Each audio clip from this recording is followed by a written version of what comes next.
ओम अज्ञानतिमिरान्धस्य ज्ञानाञ्जनशलाकया चक्षुरुन्मिलितं येन तस्मै श्रीगुरवे नमः। श्रीचैतन्यो मनोभीष्टं स्थापितं येन भूतले स्वयं रूप कदा मह्यं ददाति स्वपदान्तिकम्। वन्देऽहं श्रीगुरु श्रीयुतपदकमलं श्रीगुरुवैष्णवंश्च श्रीरूपं साग्रजातं सहगणा रघुनाथान्वितं तं सजीवं साद्वैतं सावधूतं परिजनसहितं कृष्णचैतन्यदेवं श्रीराधाकृष्णपादसहगणललिता श्रीविशाखान्वितंश्च। हे कृष्णा करुणा सिन्धु दीनबन्धु जगत्पते गोपेश गोपिकान्त राधाकान्त नमोऽस्तुते। तप्त काञ्चन गौराङ्गी राधे वृन्दावनेश्वरी वृषभानुसुते देवी प्रणमामि हरिप्रिये। वाञ्छाकल्पतरुभ्यश्च कृपा सिन्धुभ्य एव च पतितानां पावनेभ्यो वैष्णवभ्यो नमो नमः। नमो विष्णुपादाय कृष्णपृष्ठाय भूतले श्रीमते भक्तिवेदान्त स्वामिनिति नामिने। नमस्ते सारस्वते देवे गौरवाणी प्रचारिणे निर्विशेष शून्यवादी पाश्चात्य देश तारिणे। जय श्री कृष्ण चैतन्य प्रभु नित्यानंद श्री अद्वैत गदाधर शिवासादि गौर भक्त वृंद। हरे Krishna Krishna Krishna Hare Hare Hare Ram Ram Ram Hare Hare. So we'll start today's class.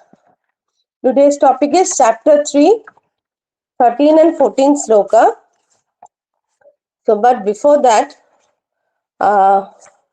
please accept my obeisances, my pranam, my panchang pranam at the lotus feet of all the devotees present over here, and to our spiritual mentors, and to at the lotus feet of Srila Prabhupada. Jai Srila Prabhupada ki jai.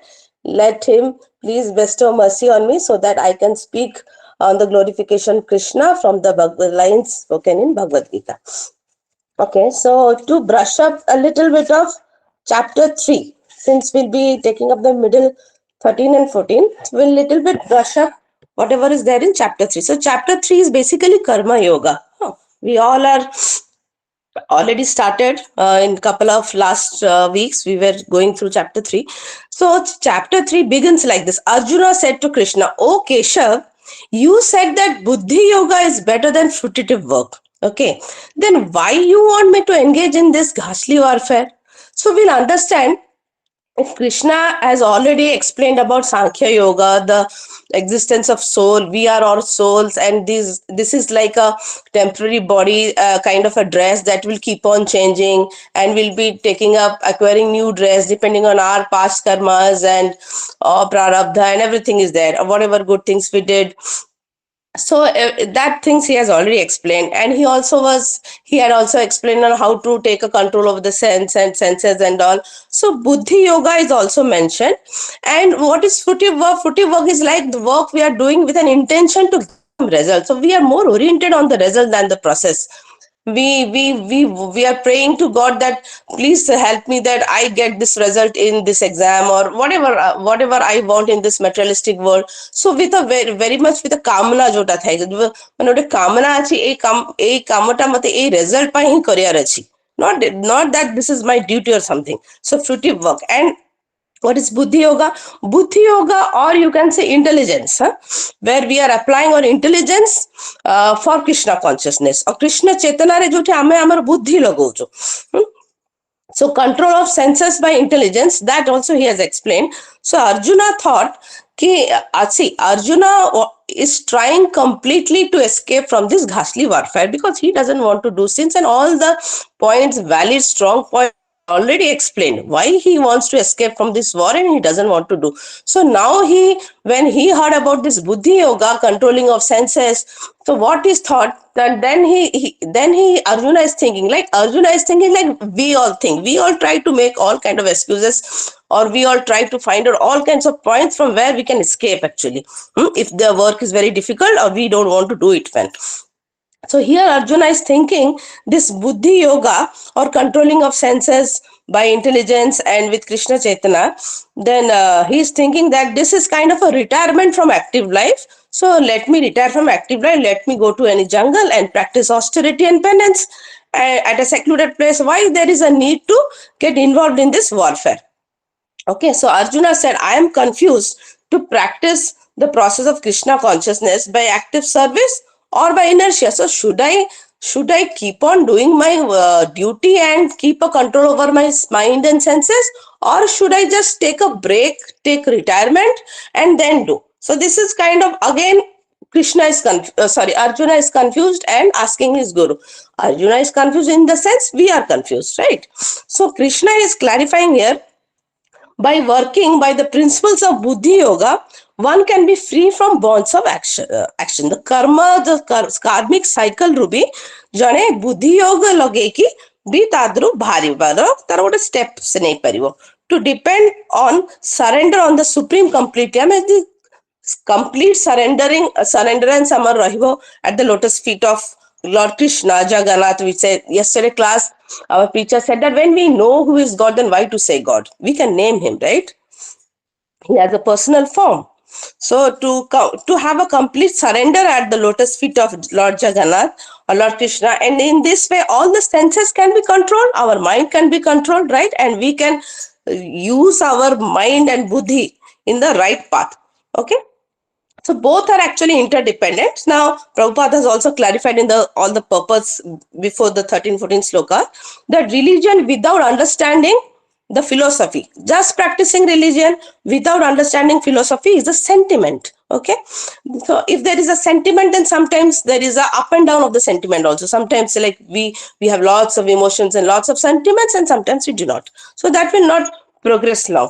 And philosophy without religion is just mental speculation. It is like just you are very intelligent and you are trying to make lot of analogies and lot of what you can say, you can analyze a lot. So that kind of a mental speculation is there if there is no religion, no bhakti in that. Okay, and without purification, Krishna is also explaining here, Prabhupada is explaining, so without purification, without a purified mind, purified body, soul, so how can one adopt sannyas? Okay, how can one go to jungle and practice all kind of austerities or take a complete sannyas when his mind is not purified? Okay, so and that is not effective, and that will not help you come out of the karma bandhan. Rather, practicing Krishna Chaitanya, you apply your Buddhi Yoga, practice Krishna Chaitanya, do your right duties, okay, with a pure mind. That will help you go ahead.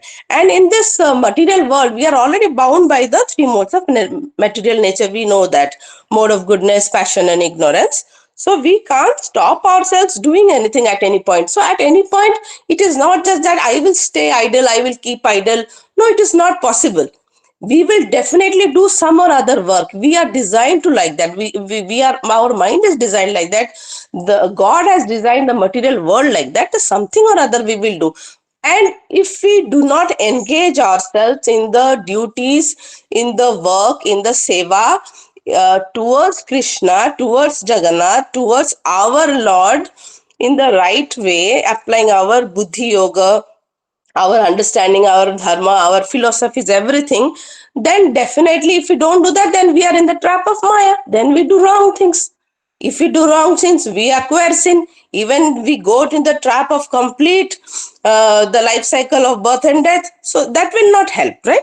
So the best way is what? To engage yourselves in the bhakti, to engage yourselves in the right controlling of mind, so that you try to engage in the right path towards the seva of Krishna or the Krishna Bhakt. Okay, so this is so how we can do? We can restrain our senses, see, attaching detaching yourselves from the sense object. The more we see, the more we feel, the more we get involved in the sense object, the same thing we will be thinking over it also. So restraining the sense of actions, but mind is dwelling. See, there can be one thing. Now we can say, okay, okay, I will try to restrain myself. I will not look at these wrong things. I will not do these wrong things. But my mind is dwelling over those things. Then that is also not right. Then I am a complete cheater, right? I'm a pretender. So this is even more dangerous. I will be just pretending to do, but inside my mind is completely dwelling over all those things. So what is the better way? Better way is to control your mind. Okay, start detaching with practice, with bhakti, with your own intelligence. Okay, tune your intelligence, develop your intelligence, so that slowly your senses get controlled. This is a more superior way. And if the work is done for Vishnu, whatever is our prescribed duty, we should understand why Bhagavad Gita is important. This is important because that is the Shastra, or that is the guideline which will tell us what is our prescribed duty. Okay, then if we do our prescribed duty with the right mindset, with a purified mindset, with the surrenderance at Lord Jagannath's feet, then this will help us in complete purification, and this will help us in coming out of the bondage of birth and death, karmic cycle. Okay, and in the beginning of creation, Lord Vishnu has created all the demigods, because they are like, what you can say, post holders, right? So one person cannot manage everything. He can manage. He is the doer of everything. He is the controller of everything. He is the most powerful, most beautiful. I mean, in everything, whatever you say, Lord Jagannath, Lord Krishna is the best in everything. But to maintain everything well, he has appointed post holders. They are the demigods. Okay. And in this material world, we are the living beings. They're like plants, animals, microbes. Everyone is a living being. Okay. So he has created living beings, he has created demigods, and most importantly, he has created the Vedas also. What these Vedas say? These Vedas say how there can be a very beautiful relationship, at ease, at peace, or a mutual thing between the living beings, or we men, women, and the demigods. So there are in these Vedas, there are mentioned this ritualistic karma kanda, what you can say, or the rules and regulations, or the how the sacrifices can be done. All these listings are being there, which is necessary for a very beautiful relationship between the demigods, and the demigods are satisfied. If the demigods are satisfied, whatever they are, that caretakers for this material world, they will be happy, and they will be showering blessings, and there will be enough of, what you can say, like rain, sunlight, water, rainwater, sunlight, everything, it will be there, air. So whatever is necessary for a happy, healthy living of a living being, everything will be bestowed in form of blessings, because they are happy. And how are they happy? The sacrifices which are mentioned in the Vedas, these living entities are entitled as a prescribed duty to do. So God has designed it very nice. Okay, so by the performance of yajna, uh, yes. So, yes. And by this performance of yajna, once eatables become sanctified. Okay. So, how, from where these eatables are coming now? See, when these yajnas are performed, now there will be a good rain. Then there will be a good rain. The required amount of rain will be there at the right time, and there will be proper sunlight. Okay. And there will be air is also there, and at the in that way there will be a good produce on the fields. So we have sufficient of eatables, and when this is being offered to God before eating, so here the point comes. So there is a necessity of offering also. Yajnas are performed, demigods are happy. Demigods are happy, we get all the necessary things for the right kind of a produce on the field, like the vegetables, fruits. Okay, so everything will be there. So, and when this food is being prepared, okay, this food is being prepared, and this is being offered to Lord, then this food becomes purified, sanctified. And when we living beings eat this prasadam, now after being offered to Lord, this becomes prasadam. And when we have this prasadam, our body gets sanctified. Okay, and this will also lead to the path of liberation. Okay, so the whole motto of this human life is that how can we get liberated from the karmic cycle, and how can we go back to godhead, right, when to our original homes. So this is the main motto. Okay, so everything is being explained for this main motto.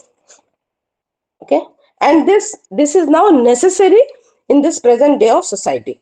Okay, and now in this sloka 11 and 9 will come to this right sloka that is being assigned to me. So in 11 and 12 Krishna is saying, and Prabhupada has explained, if one enjoys the gifts of nature, the food, the blessings from the demigods, okay, in the blessings from the demigods in the form of right water, air, sunlight, and we have enough of food. Okay, and that food, if one enjoys without offering, then that person is called a thief. Yes, because what we don't own, if we enjoy it, then we are thieves, right? Okay, so the thief point is being mentioned, and now we'll go to our sloka. Okay, so I hope this brush up was actually important for me also and might have helped you all also. So now we understand that through yagya, demigods are happy, and if demigods are happy, then there is right kind of rain, air, water, sunlight, Varuna, Chandra, Indra, everyone is happy, so they are showering blessings. If everything is happy, everything is fine, then the right kind of food is there. If right kind of food is there, the right kind of metals, minerals, everything is there, then there is a happy, peaceful life for us also. And if we do not offer before eating or before consuming them, then we are thieves. Okay, so now 13 and 14 are more towards that, related to that. Okay, so we'll recite the sloka of 13. 3.13.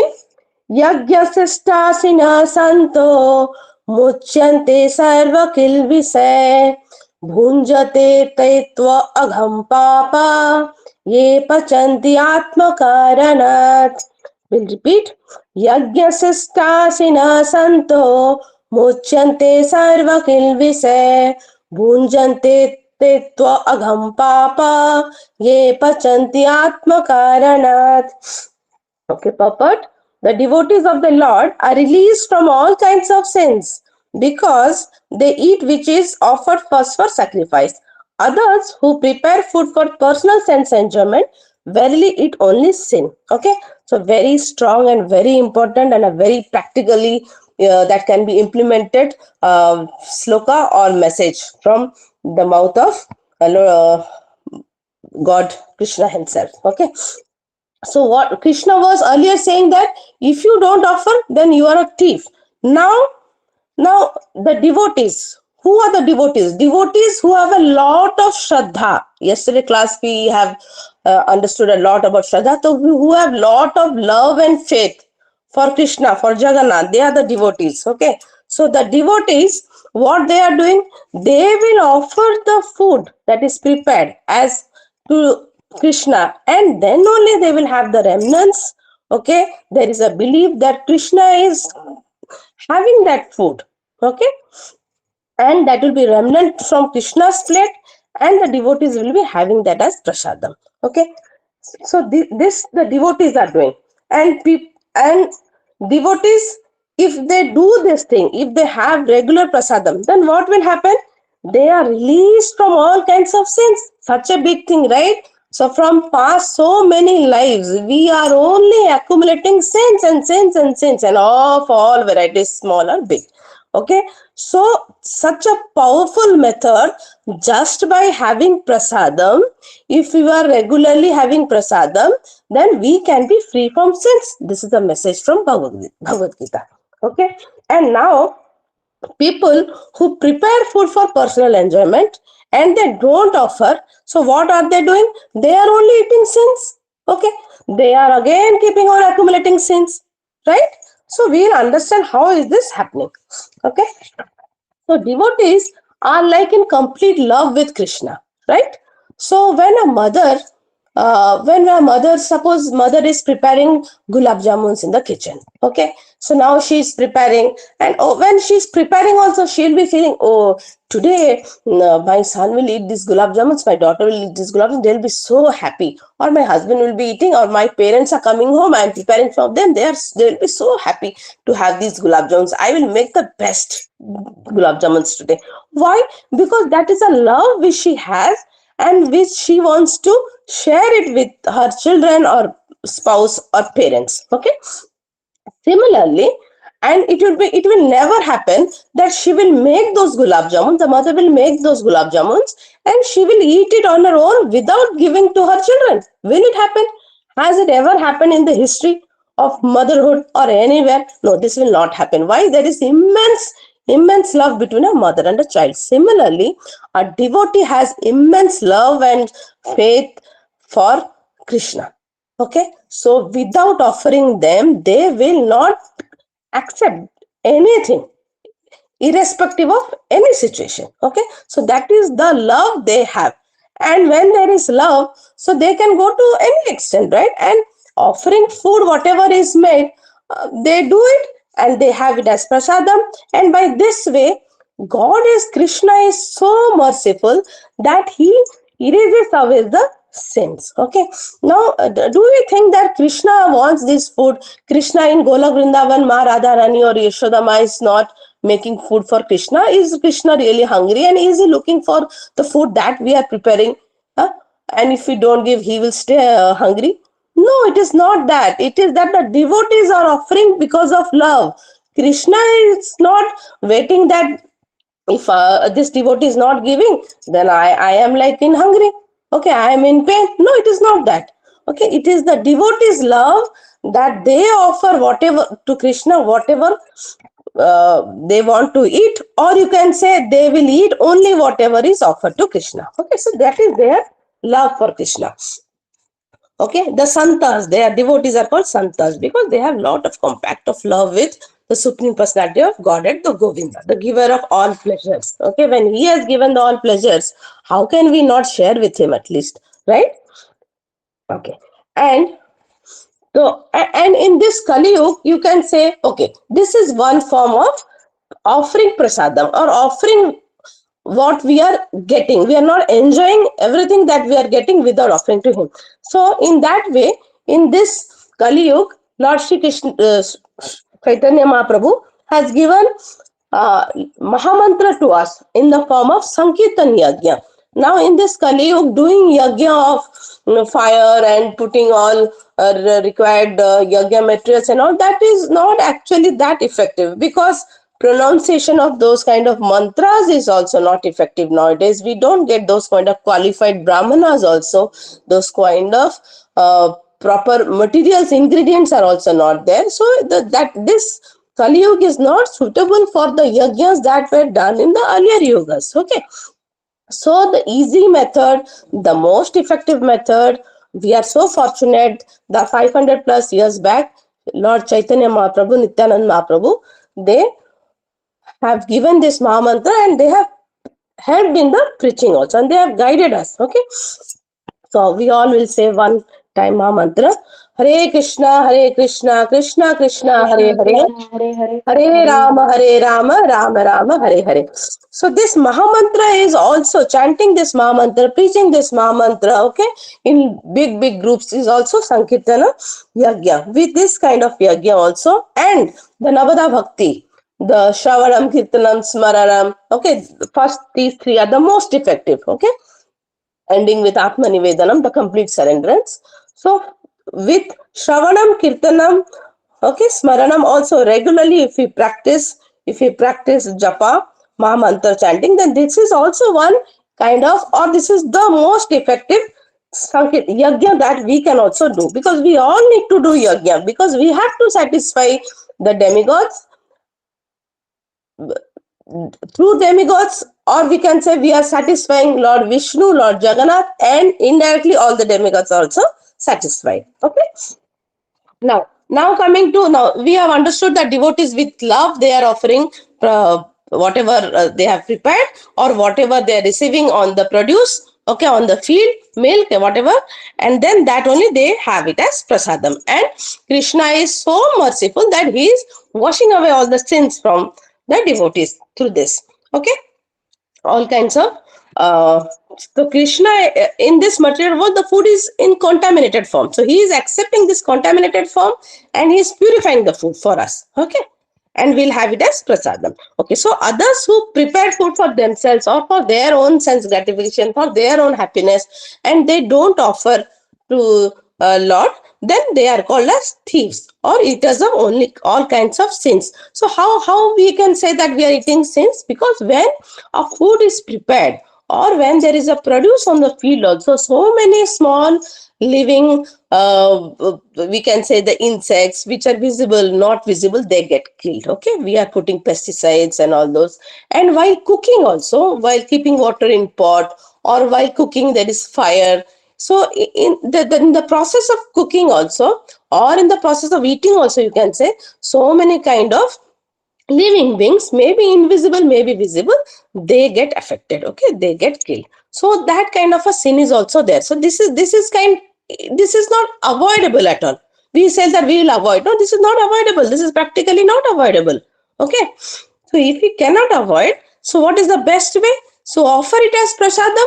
Okay, then God will sanctify it. God will purify that food, and then you can have. So then that will not have any sins. Otherwise, the food is not purified, and the food is definitely contaminated. Okay, the food is having sins. Okay, because other living beings are being affected and killed, and so definitely, if we don't offer it as prasadam, and if we are eating it, then we are eating sins. Okay, so now, so in this world, to stay happy, to have everything at peace, like I said earlier, also in the earlier slokas, it was explained.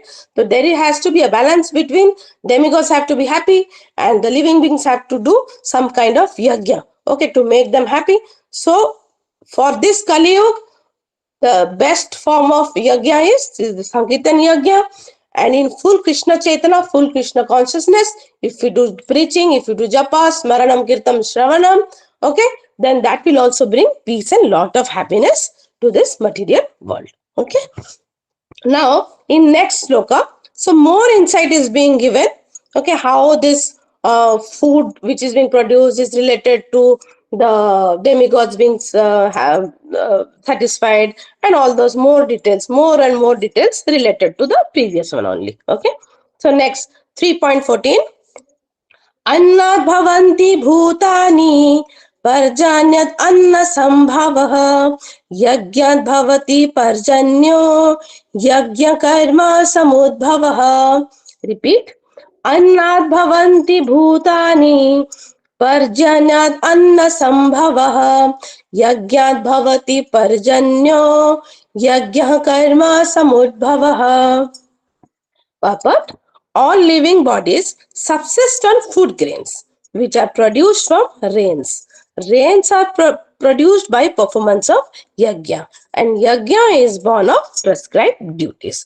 So here we'll see another kind of a cycle. Like we all know water cycle. So this is also a kind of a cycle. So what it is being said here, now we all living beings, we depend on the food grains, the produce on the fields, okay, directly or indirectly, right? I will come how indirectly. So directly we are dependent, okay, we are surviving on the food grains being produced on the fields. And how these food grains are being produced? Obviously, if there is proper amount of rain at the right time, if there is proper sunlight, if air is also there, then if everything is in place, then there will be a good produce, field produce, or there will be a good cultivation, right? And how these rains are produced? So rains are produced like we already said. So rains, Indra Devta is in charge of rains. So now how rains will be produced? If he is happy, he is a demigod. If he is happy, and he will give right amount of rain at the right time. And how will he be happy? He will be happy by yajna, by the sacrifices, right? So by performing of sacrifices, the right kind of sacrifices, the right thing is being blessed by the demigods. So here by rains are produced by performance of yajna. And what is yajna? So yajna is born of prescribed duties. So what is exactly a sacrifice? Sacrifice is like if we are doing our prescribed duties correctly. Okay, so for example, for here for rains, if the right kind of a puja, the right kind of a whatever the entire setup is being done, so many Brahmins sitting together and the right kind of yajna was done earlier times, then as mentioned in the Vedas, the right kind of chanting is done, then the rain devta was happy. Right, earlier in Nanda Baba and all the villages, they were doing this kind of yajna, right? Before the Govardhan Leela, they did this kind of yajna, and they were making Lord Indra happy, and the right kind of rain was there. So in Nanda Baba's place, everything was good. All kind of produce was good. Cattle were happy. They were giving good milk, right? So everything was going on. So this is one kind of a cycle that we living beings are dependent on food grains. Food grains come from the land, right? Or produced on the land, and for that rain is needed. And how rain will come? By good sacrifice, it will come. Sacrificial activities. And how this yajna is born? It is born of prescribed duties. Now we will apply that to how this is related or can be materialized in this our material world. Okay, so now,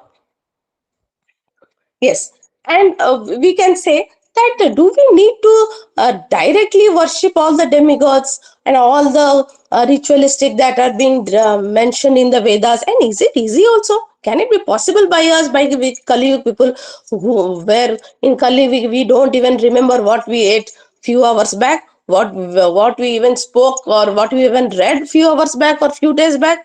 So can we actually, are we capable, even eligible even to do this kind of difficult yajnas, proper learning Vedas and doing? And no, we cannot. And first thing, we cannot. Second thing, do we really, is it important really to satisfy the demigods, or like when we do, when we plant a, when we plant a seed, so and the plant grows, so we are actually watering the root only, right? We are not actually watering every twig, every leaf, every fruit, every flower. Do we do that? No, we don't do that. We are that intelligent that we only water the roots, and the entire tree is like happy, blushing with fruits and flowers and all the leaves, twigs, they are all happy, they look fresh, right? So similarly, so is there a way that instead of watering all the branches, all the demigods that God has created as the what you can say, the post holders or the maintenance in charge of this material world, so do we have to actually satisfy each and everyone? And is it possible? Or is there any effective and very easy method to satisfy them just by focusing at one place, which will be easy also? So yes, yes, definitely yes. So we have already got this information through Bhagavad Gita, and God, Krishna has himself come to this material world, this Kali Yuga, and he has explained that yes, by Sankirtan Yajna, just doing Shravanam, Kirtanam, Smaranam, okay, with all your pure heart, doing japa, taking Mahamantra, preaching Mahamantra, and doing japa of Mahamantra, we can actually satisfy Vishnu. We can please Vishnu. We can increase our faith and love for Vishnu, and he will reciprocate. So when Vishnu is happy, and we all know that in the Virat Purusha form, all the demigods are the limbs of Vishnu, right? So when all the limbs are, when Lord himself Vishnu is happy, so his limbs are also happy, they are also active, right? They are also nourished. So when we worship Lord Vishnu, we make him pleased or we make him happy, we show our love to him, then indirectly, what indirectly? We can say that is a direct thing, right? When my mind is happy, my hands and legs are also active. When I am nourished, my hands and legs are also active. I don't need to exclusively feed to my fingers and legs and toes. No, right? Similarly, when the demigods are the limbs of Virat Purusha, the Lord Vishnu, so when Vishnu is happy with our Sankirtana Yajna, then all the demigods are also happy. So when now we have satisfied the demigods also. So here it is being explained. So we don't need to approach all the demigods individually. Okay, to follow the Vedas, we even cannot do. Even if we try also, it is not effective and it is not needed. Okay, so it is clarified, completely clarified. Just pleasing Vishnu, all demigods are happy. All demigods are happy, then they are pleased to supply enough in abundance the required air, light, water, which is sufficient, which will be needed and which will be sufficient to produce food grains. Okay. Now, next. So there is no separate need to worship the demigod. That is being clarified. Prabhupada has nicely explained. Okay. Okay. Now he is saying, so for, yes, there is no separate need. Okay. Then the devotees of the Lord who are in Krishna consciousness offer food to Krishna and then eat. Okay. A process which nourishes the body spiritually. Now again Prabhupada is coming to the same point. Now again that thing is being emphasized here also. Now we understood how the grains are being ready with the blessings of Vishnu and the demigods or by Vishnu. Okay. So now if we offer the food that we are getting, okay, first thing we should offer so that we are not thieves. If we don't offer, we are thieves. Okay, because that we don't own. So how can we enjoy? One thing. Okay. So now what thing? Okay, we don't want to be tagged as thieves. So we will offer whatever we are getting to Vishnu first, and then only we'll have it. We'll enjoy it. Okay, fine. Now, if we do that, what is happening? Now, see, remember, if we are having the food that is offered to Vishnu and then having as a remnant prasadam, then what it will be happen? Our body is getting nourished, spiritually nourishment. See, when you eat a normal food, now that also depends. If we eat healthy sattvic ahar, then that is like nourishment of body and mind also. Mind stays calm also, right? Mind is also dependent on what kind of a food we have. Oh, Rajasic food, the tamasic food, or good sattvic ahar food, in which mode of goodness or ignorance or passion we take the food intake, that kind of a mind also we have, and we behave also similarly most of times. Okay, so there will be body nourishment if we have a sattvic ahar, but there will be no spiritual nourishment, there will be no complete mind nourishment. Okay, so if we have prasadam, the benefit is that our body is spiritually nourished, mind is spiritually nourished, right? The soul is spiritually nourished, the soul is being fed with the right kind of energy, right? Second thing, what will happen? Now we have already listened in Sloka 13. What Krishna is saying? Krishna is saying, I will take away, remove, erase all your sins, all your past dated sins. Now, first thing, nourishment happened. Okay. Now, if we are spiritually nourished, we'll do the right things. Okay. We'll do the right prescribed duties in the right way in Krishna Chaitanya. Now, second thing is that we are so fortunate. Krishna is so merciful. He is saying that I will erase all your sins. Okay. Now that you have accumulated so many sins from the last so many past lives, all your sins will be erased. So, are you not happy? You will be spiritually nourished. Your sins will also be washed away. Okay. Right? So, yes. And what is the next thing? Next best thing is that your mind will be like what you say. It will be like it will no more get affected by any other sins. Like when there is a any kind of a disease or pandemic, we say that we take TB vaccine, we take polio vaccine, we take pox vaccines and all. Okay, measles vaccines. So all those vaccines we take so that our body is resistant to those kind of bacteria or virus or whatever, right? Outside the troubling elements. So in this material world, when the entire world is in a very contaminated state, including food, including air, including everything, including behavior, including mindset, including people, everything. When everything is in a contaminated state, everywhere diseases are like floating, everywhere evil things are floating, sins are floating. Okay, you are like prone to do wrong things, to take new sins even. So in that kind of a situation, circumstance, eating prasadam will make you resistant from this new kind of sins or this kind of contaminations. Okay, so the first best thing is that you are spiritually nourished, your mind is spiritually nourished, so you can proceed more in Krishna Chaitanya, okay, towards the ultimate goal, liberation, right?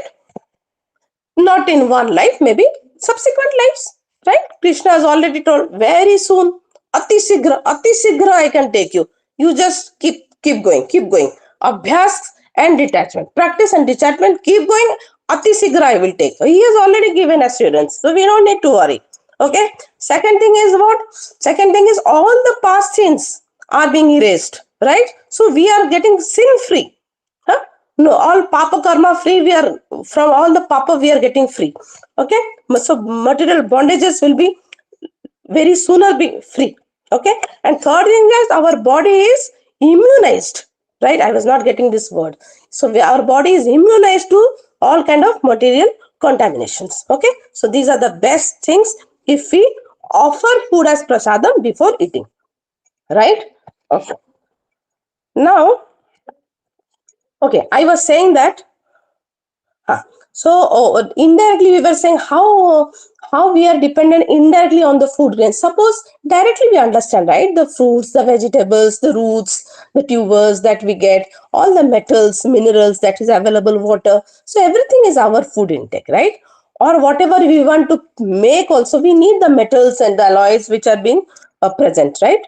Minerals what are being present, the iron ore. Okay, so we all need those are also supplied from the nature, right? And how indirectly, suppose a person is a meat eater. Okay, suppose a person is having consuming non-vegetarian food, consuming meat, and suppose and from where that meat is coming, that animal or that bird, that is also dependent on the food grains, right? On the grass, on the vegetables, or on the grains. Okay, so this is also kind of an indirect. So even if we are having meat also, we are indirectly dependent on the field produce. So the field produce is very important. For that rain is important. For that sacrifice is important, right? For sacrifice in this material world, Kali Yuga is Sankirtan Yagya. And how? Now we'll come to the point. Now, how is this how is this yagya born? So yagya is born.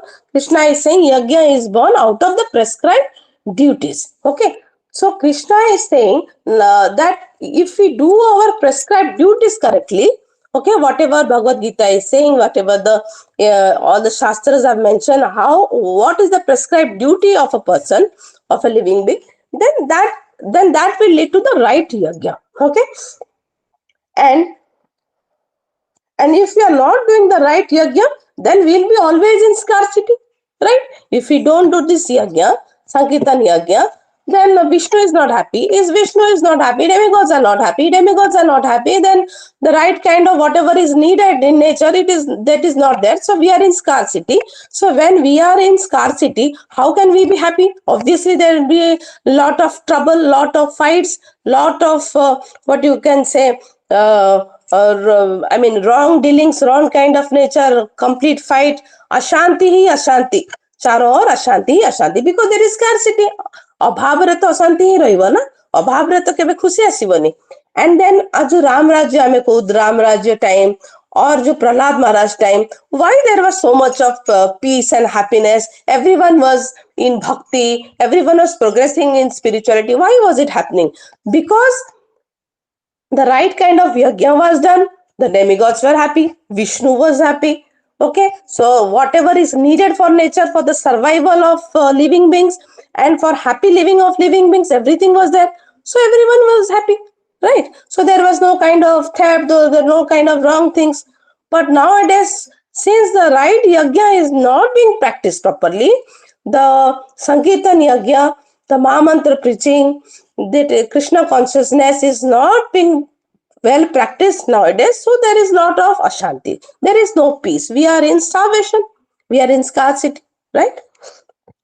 If not starvation in food, if everyone is not in starvation of food, then everyone is in starvation of peace. They don't have peace in life. Okay. So, so now Krishna is saying, see Arjuna. Now Arjuna is also intelligent enough. Arjuna is saying, okay, fine. I don't need so much of produce. I don't need so much of eating. I will go to jungle. I will stay there. I don't want so much of food and all. Very minimalistic life I will lead, and I will just do what you can say meditation tapasya, and I don't need all those things, and I don't want to fight. I don't want this kingdom and all, enjoying kingship and all. I don't want. I will go to jungle and stay in minimalistic mode doing meditation, so I don't need this. Okay, so I don't need to do any kind of sacrifice or my prescribed duty, because I don't want to enjoy all this. Only we want to enjoy, right? We want to survive with a happy peaceful life. That's why we want to do, right? That's why it is needed to do, not want to do. So there is a balance between, there has to be a balance between what we need to do, what we have to do, and what we like to do. Okay, So here Krishna is saying, I don't like to fight. I don't want to fight. Okay. And I can just do meditation and stay in jungle and stay in minimalistic mode. And I don't want to fight. I don't want to enjoy the kingship. So now he is saying, Krishna is saying, so okay, fine, fine. Even if you go in jungle also, so you will breathe the air or not? You will take some water or not? Little bit of fruits or something will not you will take or not? You don't want to enjoy in surplus. Fine. But minimalistic also you will enjoy little bit or not? So from where that will come? That will also coming from all the yajnas and the demigods are giving, right? So how can you say that you are not at all dependent on the demigods and you don't want that they are happy and you are like you don't want to do any kind of your prescribed duties? So from doing the right prescribed duties, the yajna is the sacrifice can be formed. Even if you go jungle also, you need to do. And if you don't do, then what you are doing? You are taking sin. You are anyways doing sin because you are not doing your prescribed duty. You are not doing the then the right sacrifice is not being done. So and whatever air also you are breathing, that is also not yours, right? So that is also you are consuming doing without doing the prescribed duty and yajna. Then that is also a sin. So they, if you go to jungle also not doing your duty, you are also doing sin. So what is the best thing advice to you? So then Arjuna is saying, then what you say? What is the best thing advice to me? So the best thing advice to do is do your prescribed duty. You are a Kshatriya. How can you refrain yourself not from fighting, that too in dharma kshetra, that to establish dharma? How can you escape from doing your prescribed duty of fighting as a Kshatriya? So you do your duty fighting as a Kshatriya, and then only your prescribed duty is being done, and then only right against done, and you are no more sinful. Because whatever you will have also, that is being produced from the right yajna, from your own prescribed duty being done correctly. So finally, all the confusions, all the points that Arjuna is putting in front of Krishna to escape from this ghastly warfare of out of I mean compassion, not want to do sins and all those things. But Krishna is having the best of points to contradict and to explain him and to convince him and to clarify him all his points. So this understanding is actually through Krishna for us, right? So these two verses are very important, and that can be practically practiced in our day-to-day life. Whatever we are consuming, since we are not the owners of that, first thing we should offer, otherwise we'll be thieves. And if we offer out of love, right, not compulsion, make it as a love, because you will be a santa, you will be a devotee. Because out of love, if you offer it as prasadam and if you have it, you are completely sin free. Okay, you are immunized to the contaminations of the material world, you are spiritually nourished, and then you will follow in the right path of Krishna consciousness that will help you come out of the karmic cycle, the bondage. So and now I'll just take one more minute. Sorry, already I'm very late. So I have heard somewhere that Prabhupada had even challenged government that yes, with Sankirtan, mass Sankirtan Yajna, wherever there are drought places, places where there was no rain for days and months. Okay, there was an example in Punjab. Okay, there was such kind of a Sankirtan Yajna being done for a couple of days, I think for a week or no, for 2 days or something it was being done. And the next day there was heavy downpour. Okay, there was heavy rain. And similarly in Hyderabad also. And in this way, in Hyderabad also, a mass Sankirtan was being done for I think a week or 2 weeks like that, and soon there was also rain. So in this way, Prabhupada had kind of convinced government that with Sankirtan Yajna, that with mass involvement of chanting of Harinam Sankirtan, okay, Mahamantra, we can actually please Vishnu and indirectly please Indra, and then there can be rains. So in this way, ISKCON is fortunate to get some of the lands from government in free also. I have heard this in a talk from Kartikeya Das Prabhu. So I follow him for this kind of classes. I listen to him. So a very easy and very nice way he explains. So thank you so much. And I hope I could, I was actually enjoying speaking, but I hope I could give the right message to all of you, and I could explain the content and the previous everything, make it in a connection. I hope you all liked it and enjoy. Jai Srila Prabhupada ki jai, Samasta Bhaktavinda ki jai. Thank you.